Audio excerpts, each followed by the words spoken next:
Well, greetings and welcome to the Dividing Line. My name is James White, and this isn't how we normally look here, but that's okay.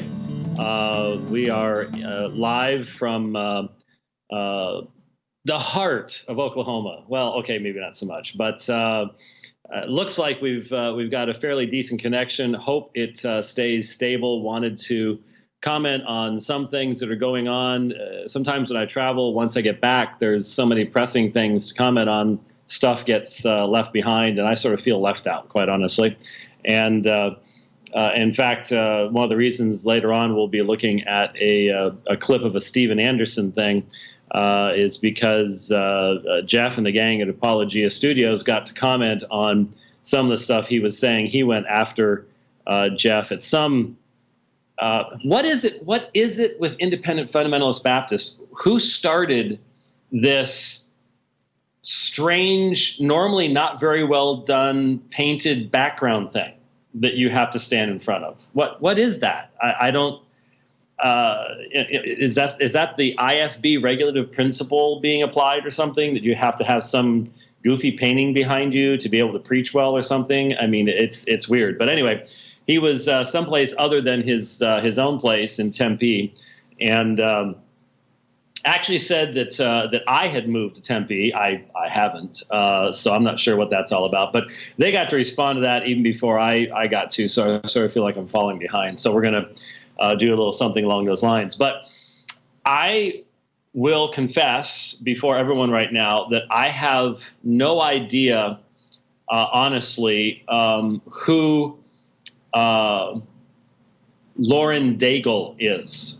I don't keep up with contemporary Christian music. I did at one point when I was contemporary. I'm not anymore.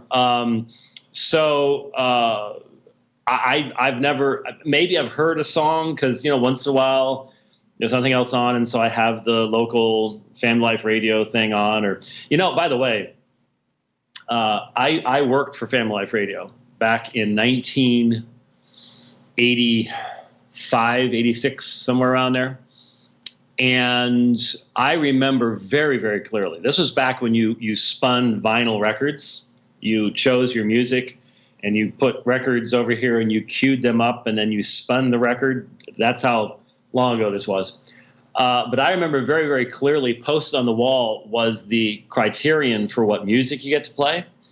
And one of the specific things was that it should not feature a strong drum beat. Yeah, that was Family Life Radio in the 1980s.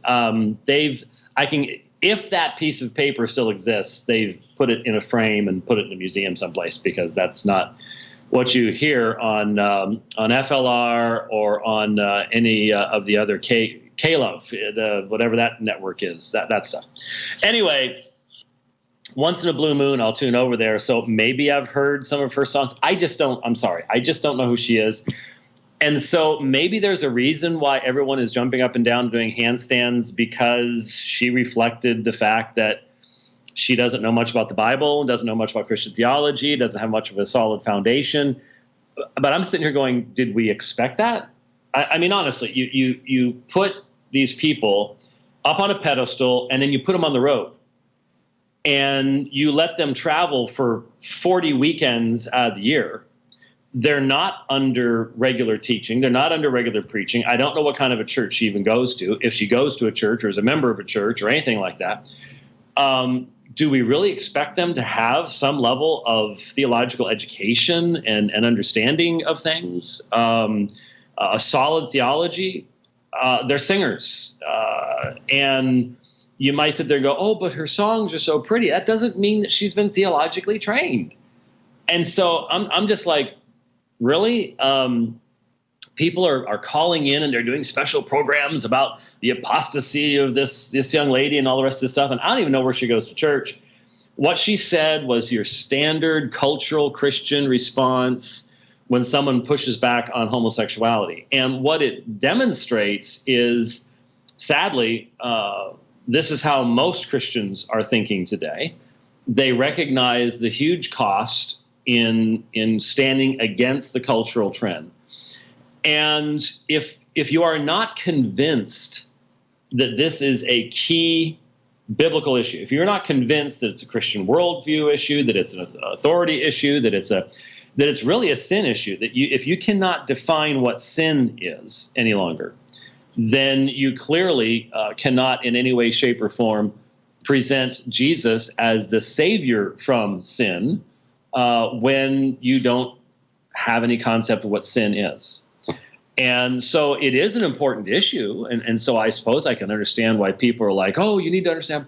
But I don't understand why anybody, the level of response has indicated that you would expect a young female Christian singer to have a high standard of theology. Now, there are young Christian female singers who do. Yay! But let's just be honest, they're sort of the exception, not the rule. And so I was just sort of like, well, I'm really disappointed in that response. It doesn't seem like she really knows, what the issues are, or maybe she doesn't have a commitment to scriptural authority. I don't know.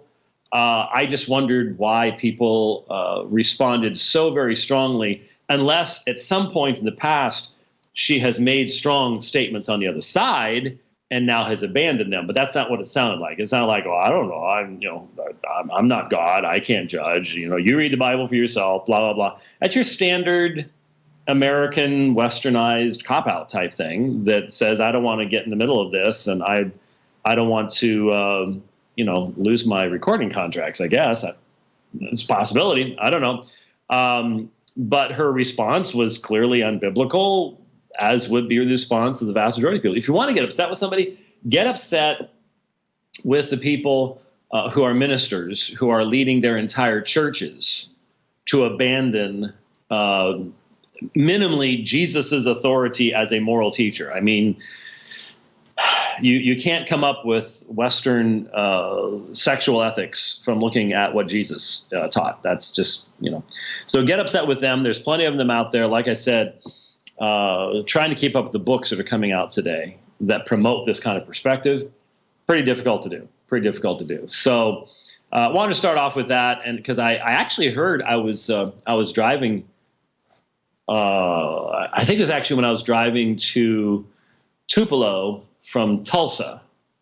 I'm not sure where I am these days, actually, because what's confusing is it probably would have taken me less time yesterday to drive from Tupelo here to Pryor than it did fly, because I had to drive from Tupelo to Tulsa and then wait there for 2 hours and then fly for 2 hours to Dallas and wait there for 3 hours and then fly from Memphis, wherever I was. That's right. Tupelo to Memphis, Memphis to Dallas, Dallas to Tulsa, and Tulsa to Pryor. Yeah.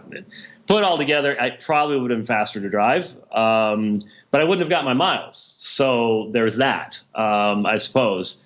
And that drive from Tupelo to Memphis,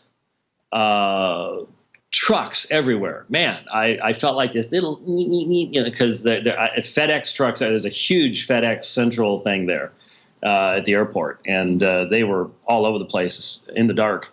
And I felt really small. But anyway, so what am I doing here? Well, last night I decided to do something sort of strange. I'm at Grace Life Church here in Pryor, and I've been here, I've been told twice before. I do seem to recall that.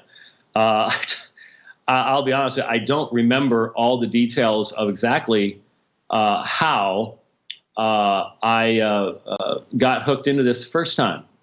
Does somebody have something on me that I don't know about? Shooting? We went. Well, I know we went. I know I've gotten to go do some cool shooting stuff here, but I don't remember what all the. Everything now with all the traveling is just sort of mixing together, and it's like, yeah, I remember being there, and I don't remember what year it was, and. I'll remember snippets and little bits and pieces and stuff, but it's all melding together. But one of the connections here that I just tweeted about and put on Facebook is the fact that it was when Kofi posted a picture of his Post Tenebris Lux rebind from Jeffrey Rice, that I went, ooh, that looks really cool. And fairly shortly after that, the pastor here in Pryor posted a picture of his that has, well, we could have used it, and I'm not sure why we didn't. I suppose we could have just taken a picture of that as the advertisement for the seminar, because it's all the solas on the binding. So we could have done that. But anyways, and it was like, aha, see, here's somebody I need to get in touch with, and that's what led, of course. And I was just showing this off here in my room. That's what led, of course. I do have it with me, to my own Greek New Testament, and I'm actually carrying it around. And when the folks who watch this program show up and they're like, "Can I see the Greek New Testament?" It's just a little creepy, But I get it out, and I've actually let people hold it, and I probably shouldn't, because all of a sudden I could just see somebody going crazy and running out the front door with it and never seeing it again. But that's what led to that's what he's going to do. Oh, okay. There's a little bit of a studio audience here that is on the other side of the room, but I'm not sure I can trust them to be involved in the program or not. So we'll see. So anyways, so I posted a picture. Jeffrey Rice got to join a club before me. And that is Brother Melton here at the church is a knife maker. So here is my Melton original. So if you try to take my Greek New Testament, there are places on the planet I can't carry this, unfortunately. But Oklahoma is not one of them. They still got the Second Amendment and a few other things down here. But that's a beautiful knife. I love it's got some beautiful turquoise in the handles, so that's special stuff. So I'm here, and I started off the study of the solas, the Reformation, rather oddly. I reprised a presentation similar to what I did last Sunday morning in St. Charles, where I started off with the story of Munster. And this time I got to tell the story a little bit more fully than I did during the Sunday school, because I only had 45 minutes then. I took over an hour on this one, even though that's still a fast summary to try to get through Munster in that amount of time. But the reason I did that was so that we could illustrate what happens when the solas are violated. And of course, one of the arguments that Roman Catholics make is that things like Munster, the Anabaptist movement, all the Protestant denominations, stuff like that, are the result of sola scriptura, when plainly and clearly they are not. Sola scriptura was not being practiced at Munster, and you cannot blame sola scriptura for Jan Mathis claiming to be receiving revelations from God, or Jan of Leiden, either one. That has nothing to do with accepting sola scriptura. In fact, that's a fundamental denial of sola scriptura. But it is a common Roman Catholic practice to make that kind of argumentation and to say, see, this led to this, this led to that, and all the rest of this kind of stuff. And it just simply isn't true. So it's important to keep that in mind. Okay, next thing real quick, I had mentioned this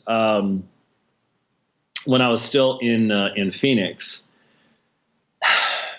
There is an article at livingout.org, and it is by Ed Shaw. Now, why is this relevant? Because my understanding is that Ed Shaw is one of the primary speakers that livingout.org sends out into conservative churches to speak on the subject of same-sex attraction, homosexuality. And there are what we would ostensibly identify as very conservative individuals, especially within the Southern Baptist Convention, and related entities. Okay, so evangelicalism as a whole, and the Southern Baptist Convention specifically. There are individuals who are promoting these individuals, who will be saying to pastors, because they have a rather public persona and perspective, they are basically saying to churches, yeah, go ahead and have these folks in. They're solid, they're biblical, they'll help your people to grow and understand this particular issue and things like that. And this article that was, let's see, this is dated November 27th, at least is when I clipped it. So it may be earlier than that, but by Ed Schaff and livingout.org, called "What's Wrong with a Permanent, Faithful, Stable, Same-Sex Sexual Relationship?" Now, could I just point out, there are almost none of these. I mean, the surveys are clear that if permanent, faithful, stable, opposite sex sexual relationships, that is, long marriages, are rare enough. One thing, watching the funeral of President George H.W. Bush yesterday, and then again today, actually, in Houston, real reminder, 73 years of marriage. You've got to take your hat off to that. You've got to salute that. That's and obviously a very good marriage in the sense of the real commitment going on there. Anyway, that's rare enough. Far more rare is the idea of a permanent, faithful, stable, same-sex sexual relationship. That almost never happens. And if it does, it's almost always going to be amongst women, not amongst men. It's somewhat of a elusive thing. But here's part of the article, and here's why I wanted to comment on it. Subtitle says, "The good in something doesn't make it right in God's sight." We'd be crazy to deny the good in permanent, stable, faithful, same-sex sexual relationships.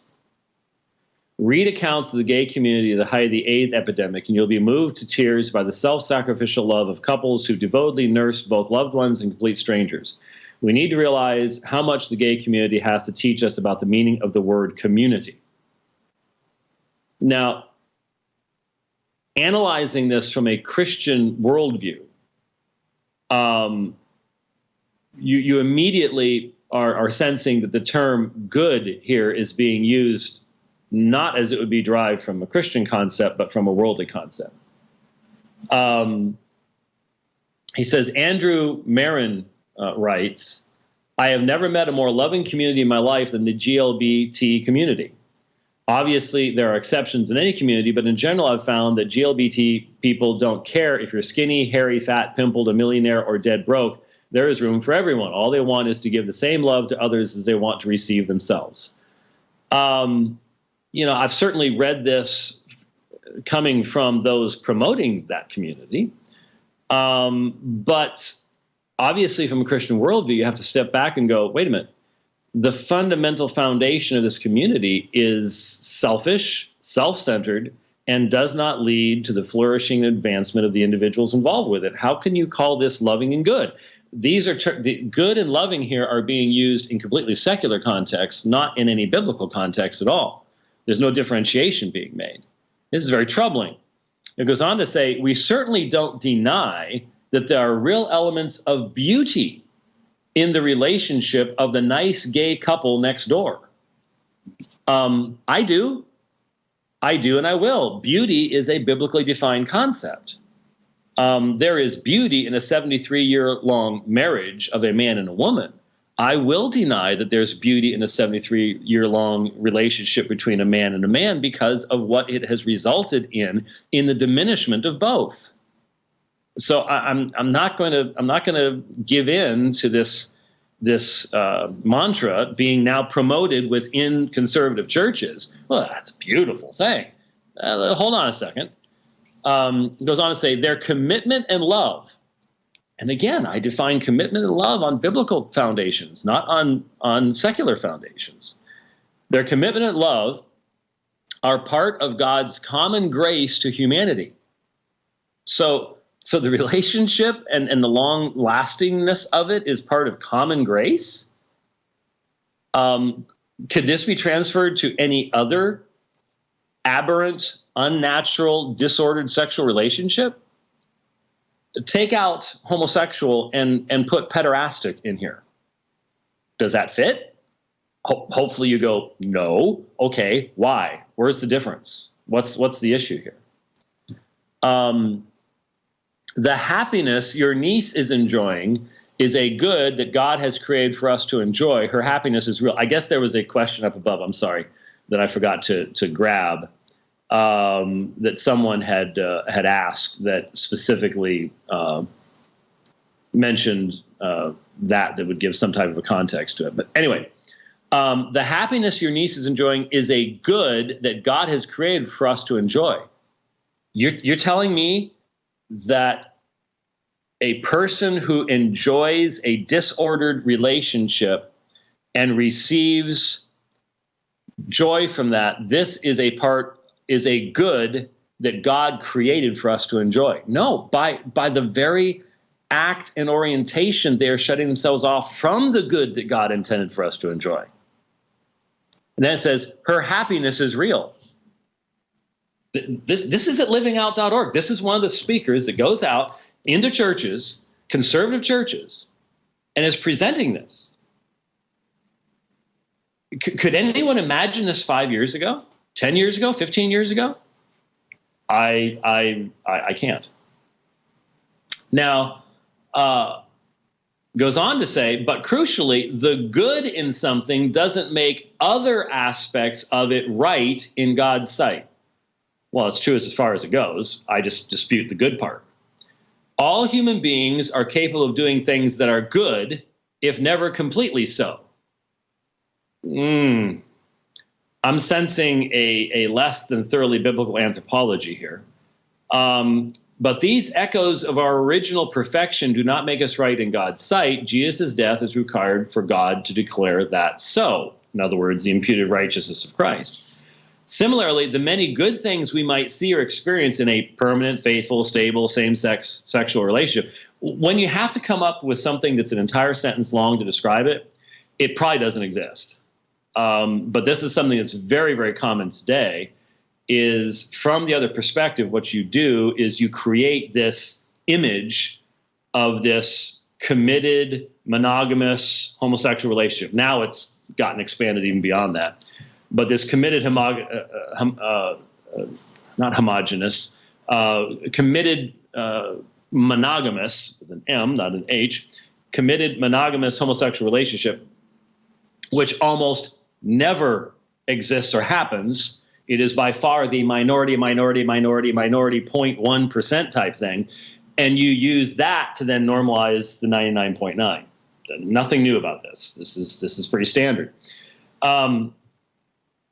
Similarly, the many good things we might see or experience in a permanent, faithful, stable, same-sex sexual relationship don't by themselves. Now listen here. Listen what happens here. Don't by themselves make the sexual aspect of the relationship legitimate. At its center is sex outside the permanent, stable, faithful marriage of a man and a woman, something that God has never declared to be right in his sight. The good in the relationship can't ever make its sexual dimensions right to him. Now, the narrow focus of that is something we would have to agree with. But notice what is fundamentally being done there.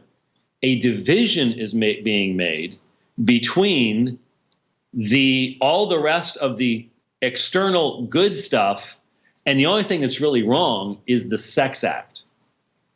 And this, to me, is really problematic because the sex act is a part of an entire complex of desires that are disordered. Finding let's go back to Genesis, Eitzer Kenegdo, your proper helpmate, the one that is corresponding to you, in another male or in another female, in a same-sex relationship is a disordered thing. And I'm getting the feeling that Living Out doesn't want to say that that's true. I'm getting the feeling that Living Out does not want to say that the actual homosexual desire is disordered and inappropriate. That's what I'm hearing, I think. And by just saying, well, it's just the sex act part, so everything else can be good. There's nothing wrong with that. It's the sex act part that is wrong. That is very problematic. And then it goes on to say, but of course, all this begs the question, why is a same-sex sexual relationship so wrong in God's sight? And then goes to the second key truth, real sex is unity in difference. That would go to the Eitzer Kenegdo issue as it should. But I'm just really concerned with the acceptance amongst the growing acceptance amongst formerly conservative, and I mean formerly as in 10 years ago. I mean, that's how fast this is happening. Formerly conservative individuals in the promotion of the idea that same-sex attraction is not in and of itself a disordered desire. I mean, this is what you had at Revoice. This is what you're getting here. And it's extremely concerning to me, especially when it's being promoted in conservative churches, because I'll be honest, in conservative churches, you have not had a whole lot of meaningful teaching on this subject. We need to get to it, but a lot of those who are ministering in those churches are having to work through these issues themselves, because this has not been something, certainly wasn't something that was central in the teaching of seminaries when I was in school long ago. And so it's something that a lot of ministers are extremely uncomfortable dealing with. We can't avoid it anymore. But it takes us back to the first story, and that is some of the responses I was seeing to that singer were not only very ungracious, but they were also marked by ignorance. And there's still a lot of ignorance on the part of conservative Christians who will say, oh, I'm against all that. But why? Why are you? What's the foundation? What's the real issue? Can you enunciate in a meaningful, compelling fashion why it is that homosexuality is not something that we can either just close our eyes to, or can you explain why it is destructive to God's purposes in someone's life? And do so in a way that they could understand it, that is biblically faithful. That really is a question that has to be asked. So I wanted to make a reference to that, and it is interesting. Just one real quick one, then I'm going to go to the Stephen Anderson thing. Back on also November 30th, a article appeared on my Facebook feed. Ventura Unified Superintendent announces he will resign amid sermon controversy. And a fellow by the name of Cresswell, David Cresswell, has announced he's going to be resigning because the recording of Cresswell came under fire earlier this month after the school board was made aware. I can guarantee you what kind of people were involved in making them aware. Made aware of a sermon that he delivered while an elder at Redeemer Baptist Church in Riverside. Keep something in mind. If there's an open microphone anywhere near you, first of all, treat all microphones as if they're open in the first place. But if there's an open microphone anywhere near you and you are speaking and teaching, you are probably going to hear those words again. So whatever you say, be prepared to live with it. In the sermon, Cresswell said he was flipping through a yearbook when on the superlative page under best couple, he saw a gay couple embracing. He said, oh boy, here we go. Here's our world. He said that under most changed was a transgender woman who was pictured in makeup and a dress holding a photo of the male she was born as. Well, of course, I wouldn't write this myself that way. That is a boy pretending to be a girl. And then he said, this is the definition of most change. This is the definition, he said, according to the audio of the sermon, which has since been removed from the church's website at Cresswell's request. There's a growing sector of our culture, of our society, that says that's good and that's normal, and not only to embrace it, we're now celebrating it. Now, that's a statement of fact. There was nothing wrong with that in any way, shape, or form. I realize that the moral and ethical totalitarians of today may not even, who knows, maybe this will be the YouTube video that gets us bounced out. But I realize that those people are doing that, but we still have the right to believe true things. And what bothered me about reading this article, aside from the reality of the totalitarianism and the quashing of free speech and the anti-Christian nature of all this, is that they pulled the sermon. There wasn't anything wrong with the sermon. And then Cresswell apologized for the remarks after he said he met with people in the LGBTQ community in Ventura and in the district.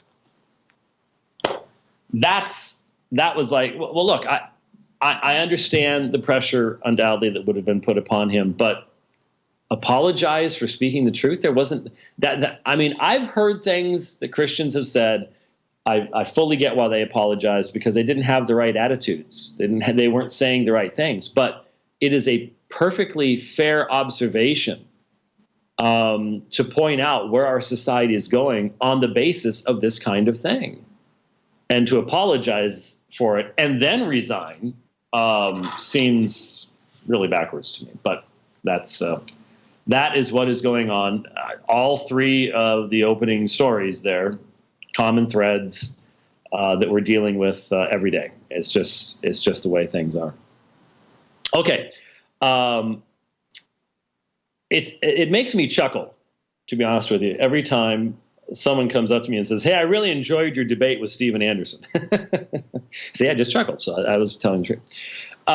We've never had a debate, and we did an interview, and it was an interview that almost never happened because someone who remained nameless, Rich, got the communication from Anderson, and it was just like, oh, he's never going to want to do that. So he wasn't even going to pass it on to me. And I forget exactly how the conversation went, but there was somehow for some reason he brought it up and said, Steven Anderson wants to do an interview with you, and for a movie they're going to be doing. And he just about fainted when I said, "Okay, all right, what, do it here at the office, or because he's in Tempe, I'm in Phoenix, and it was like, well, I guess you mean you actually want to do this?" And I'm like, "Yeah, why not?" So that's what led to the famous 2-hour and 20-minute interview that is on YouTube. 90 seconds of which, or maybe less, was used in the movie. They didn't really get what they wanted, and in fact, what they used in the movie was irrelevant to the points they were making, or they were trying to make, anyways. But over the years, Steven Anderson has been more someone you would play clips of and just go, "Can you believe this guy?" His getting tased at the California border one was absolutely classic. I'm not sure that my law enforcement friends would find that to be a classic thing, because they have to risk themselves breaking windows and reaching in there and tasing people and all the rest of that kind of stuff. But that's sort of how it ends with his, made a lot of us, chuckle just a little bit in the process. But then, when he's kicking his pulpit and when he first started, when we first started doing the dividing line on video with the white background and the ceiling things on the wall and the horrible lighting and all the rest of that kind of stuff. I suppose we were doing something similar, but it was just clear they just had a little camera up on a tripod someplace, and he's doing the things he's doing. Sadly, his movement has grown, and not only locally but across the nation. And he's become known for his questioning of the Holocaust and just all sorts of just weird stuff. Let alone his behavior in the pulpit. I mean, he just looks like an angry cult leader, and in many ways he is. Even though for some reason they had an explosion of oneness belief in his church, anti-Trinitarians in his church, and so he somehow wanted to be seen as a defender of Nicene orthodoxy or something by the way he went after the people in his church and kicked them out. You get out of here! You gotta, was kicking people out of the service and by name and stuff like that, and rah and whatever.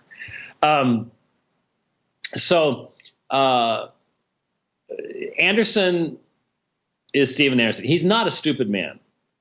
Okay, you need to understand that he's worked as a German translator in the past. He can speak fluent German, probably much better than I can.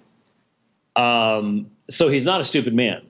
So his behavior, if he was himself always out of control or immature or ignorant or something like that, you might be able to go, okay, the guy's got a problem. That's not the case. He clearly has the ability to do meaningful study. He just does not want to think in a disciplined manner. And I think he truly enjoys the power that he exercises over other people and getting them to follow him. There's a lot of people like that in the world. All of your religious cults have the same orientation along those lines. So every once in a while, people will send a link, and the last link someone sent was, like I said, this conference that they were doing someplace. It may have been in Texas, I don't remember, where he went after Jeff Durbin primarily, but he mentioned me in passing, and mentioned how Jeff Durbin's in Tempe. I've moved to Tempe, which was wrong, and then everybody's come to Tempe. And then he quotes Matthew 16, but the gates of hell will not prevail against Christ's church, because they're in Tempe. Yeah, okay. So his exegetical prowess is questionable just a little bit. Right around the same time, someone sent me a link, and I was able to track it back down because I downloaded it, but I left it on my computer at home and forgot to put it in Dropbox, so I don't have it on this one. I travel with a much smaller computer. It's just so much easier to get through TSA, and it's lighter and all the rest of that stuff. It does what I need it to do. Anyways, so I was able to track it down. I may do a dividing line. In fact, I've invited Jeff. Maybe he can find the time. I don't know, given it's the holiday season, and I'm going to be gone like the first 2 months of the year, basically. But maybe he can come over and we can do a Cujified Radio Free Geneva, where we walk through this video, because it does have relevance. At least the verses that he's presenting in defense of quote unquote universal atonement are the standard verses. It's not like he's come up with wacky stuff that no one else would understand. But what I wanted to do is I wanted to look through the text that he utilizes and then listen to his comments. Now, I realize that's sort of the opposite way that it's normally done. You normally listen to the comments. There's pictures being taken over there.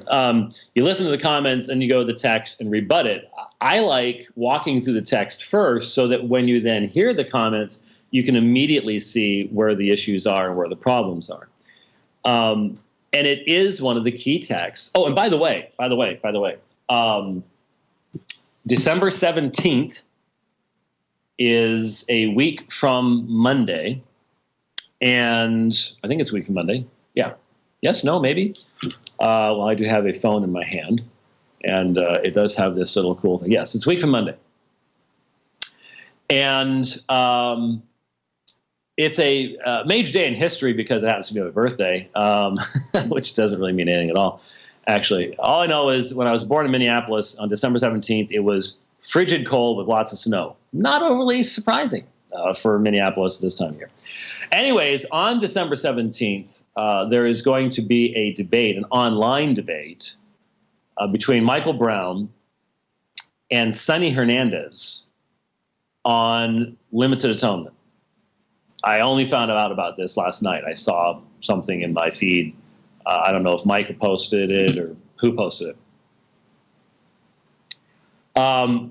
I commented before that I was very disappointed in the previous debate, which was an in-person debate between Theodore Zachariades and Michael Brown on the spiritual gifts. Speaking in tongues specifically, if I recall correctly.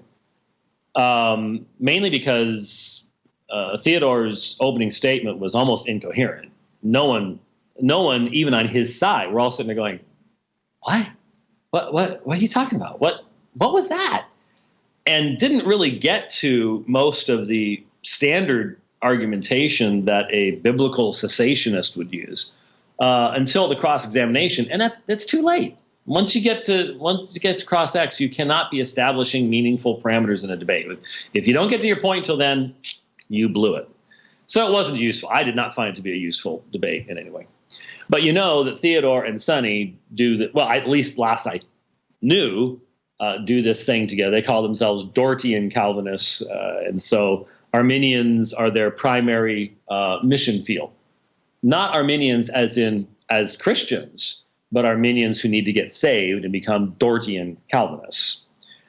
And so we've had this discussion before, especially back when Sonny and Theodore did that debate with the traditionalists or the Arminians or whatever you want to call them, including Leighton Flowers, which in of itself was, well, my hotel here isn't very far away from some train tracks.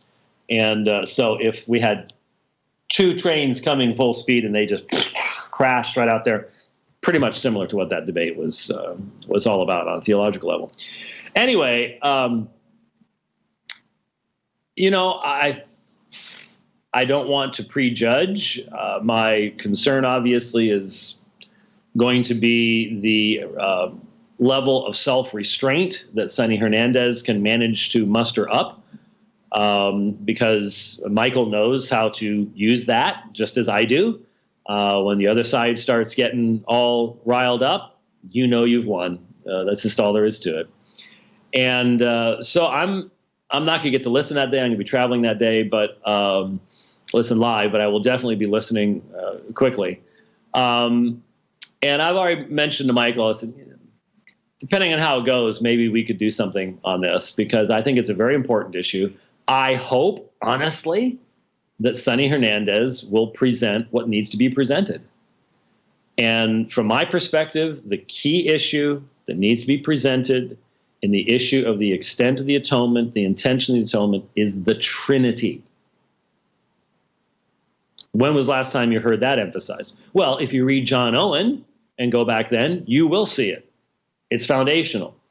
And from my perspective, when we Reformed folks do not start there, we're wasting our time. And you may say, well, what do you mean? Real simple. There has to be unity in the actions and intentions of the Father, the Son, and the Spirit in salvation. The power of the Reformed understanding of what's called limited atonement or particular redemption is not in it as a unitary doctrine, because it can't exist as a unitary doctrine. You cannot talk about the atonement without talking about the intention of the Father in election, the result of the sacrifice of the Son in light of the Father's intention, and in light of the Father and the Son sending the Spirit to redeem who and to accomplish what. So the doctrine makes absolute perfect sense and is beautiful and is consistent and is biblical in the context of the whole doctrine of Reformed salvation flowing from key texts on the nature of God, the sovereignty of God, his elective decree, and then that provides the background for being able to understand then the work of the Son and the Spirit. The Son is going to save perfectly those given to him by the Father. If you don't establish the reality of that divine election, you don't really have any basis for defining the realm in which that's going to take place. So I hope that's what's presented. If it's not, then yeah. But anyway, so if we turn to Hebrews chapter 2 real quickly, this is the clip I want to play for you. This is one of the primary texts that someone who denies particular redemption is going to throw at you. Let's go back. Remember Hebrews chapter 1, establishment of the supremacy of Christ, identification of him as Yahweh. Psalm 102, 25 to 27 is quoted in Hebrews 1, 10 through 12. All this stuff, very, very important. And then in chapter 2, the supremacy of Christ to the angels is continuing. And so verse 5, for he did not subject the angels, subject to angels the world to come, concerning which we are speaking. So again, a contrast, the supremacy of Christ. But one has testified somewhere saying, what is man that you remember him, or the son of man that you are concerned about him? You have made him for a little while lower than the angels. You have crowned him with glory and honor, and have appointed him over the works of your hands. You have put all things in subjection under his feet. For in subjecting all things to him, he left nothing that is not subject to him. But now we do not see all things subjected to him. But we do see him who was made for a little while lower than the angels, namely Jesus, because of the suffering of death, crowned with glory and honor. And then here is the key phrase they focus in on. So that by the grace of God, he might taste death for everyone. Specifically, hapos karati theou huper pantas giusetai thanatu. Now, and I'm looking at the clock and I've got limited time here, but just in passing, in case you're going, this text is important for another reason. Right, because of the textual variant. There is a textual variant here. It's I would consider very minor textual variant, but there are some manuscripts that instead of saying karati theou, by the grace of God, say chorus theou, apart from God. And if you're thinking about if what's kicking around your head is, this is one of the texts that Bart Ehrman uses when he wants to say that we don't really know what the New Testament message necessarily is, because this would completely change the concept in the book of Hebrews if it's chorus theou, apart from God, because this would mean that Jesus was separated from God in his death or something along those lines. Now, obviously, theologically, if that's what was being said, there would have to be an explanation of it, and it would not fit with so much else, which is in the book of Hebrews itself. But the reality is that the manuscript evidence for that reading is ridiculously weak. And Ehrman, I think, uses it primarily for shock value more than anything else. But that may be, if you were thinking about going, this text has another application, what was it? Well, that's what it is. So anyways, there is the phrase, so that by the grace of God, who per pantos, in behalf of all, he might taste death. And so if that's all you had, it sounds like a universal statement of Christ tasting death for all. But what you almost never hear the advocates of universal atonement doing, because Hebrews is a tough text to do this from, because there's so much in Hebrews that is amenable to and consistent with and flows from particular redemption, especially later on. Hebrews 7:24 almost screams it. And here, as is mostly the case, you are deriving this idea from, well, if it's saying this, then it must mean this. It's not a direct statement. It's just, it implies something. But what you don't hear is reading the rest of it, because it goes on with a gar. So for it was fitting for him, for whom are all things, and through whom are all things, hearkening back to the beginning of chapter 1, Christ's power of creation. in bringing many sons to glory. Now, it's interesting. It was Christ who was doing these things. And now, now it's the Father. They're both united in their work in creation and now in salvation as well. Again, a theme we could expand upon if I had more time.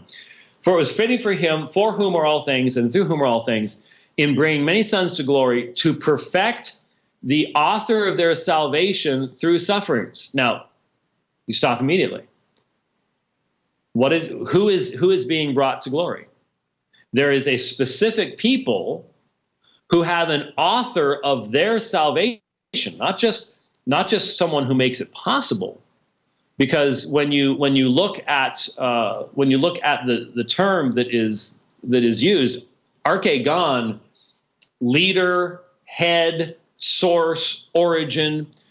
If you want to say that he has tasted death for every single human being, was he the archegon soterios, salvation for everyone who does not experience salvation?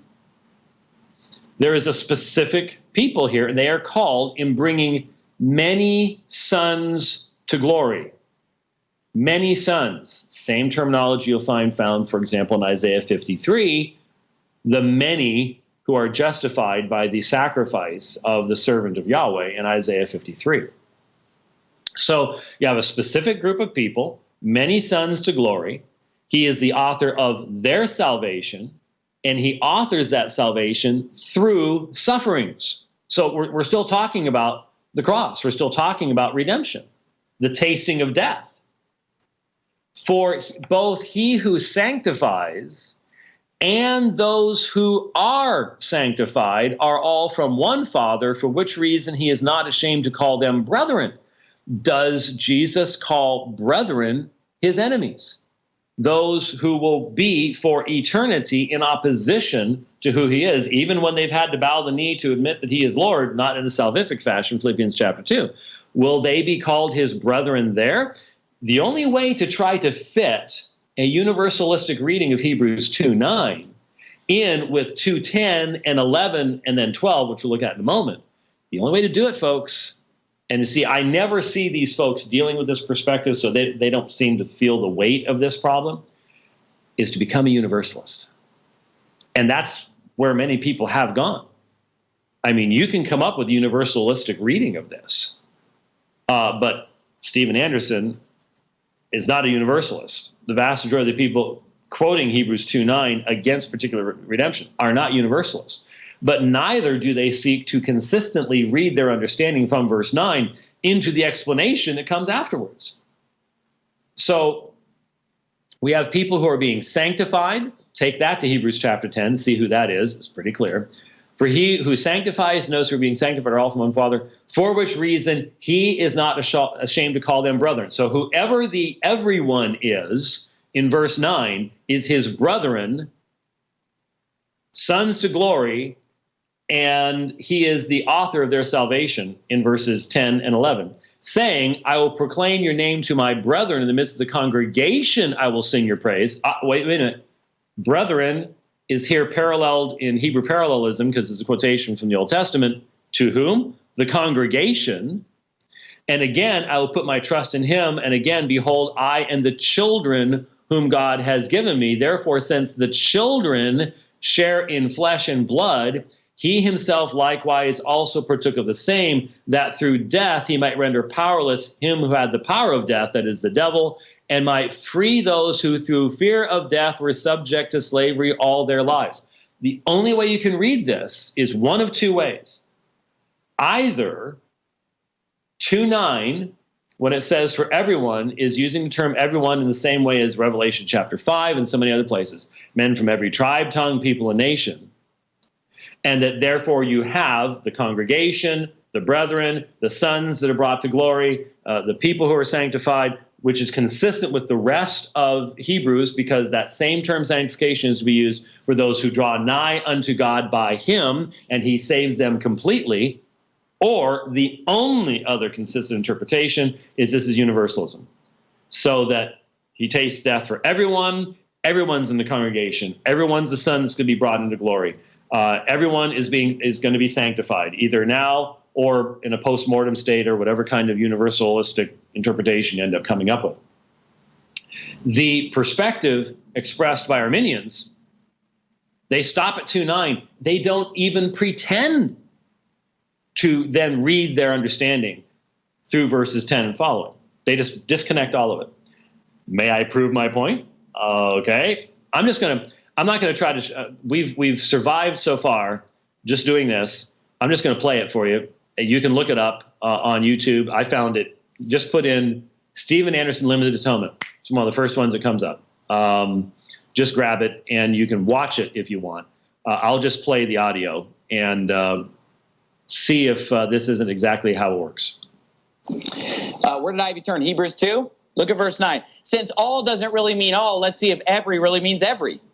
Hebrews 2:9. But we see Jesus, who was made a little lower than the angels for the suffering of death, crowned with glory and honor, that he, by the grace of God, should taste death for every man. So did Jesus just die for certain people? I mean, how can you call yourself a Bible-believing Christian and say, I believe the Bible's the Word of God, and then look at this verse, Hebrews 2:9, and say Jesus didn't die for everybody? You're a liar is what you are. You're a false prophet is what you are. You don't believe this book.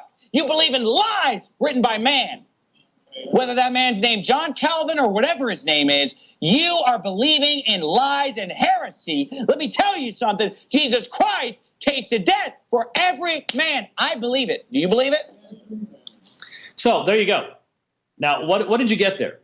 Did you get any exegesis? Did you get any thought? Did you get any context? Did you get any honest dealing with the text? No. Unfortunately, what you got is someone who knows how to manipulate weak-minded people. That's what you got. That's how cult leaders work. And sadly, sometimes even in the true church, we fail and utilize similar methodologies to manipulate people. But that is manipulation of people. That is not teaching. He did not take the time to read what any of us have written on this subject and go, they connect 2:9 to 10, 11, and 12 and the consistency of the language, and go back to the Old Testament and do stuff like that. And so I need to offer a response to that.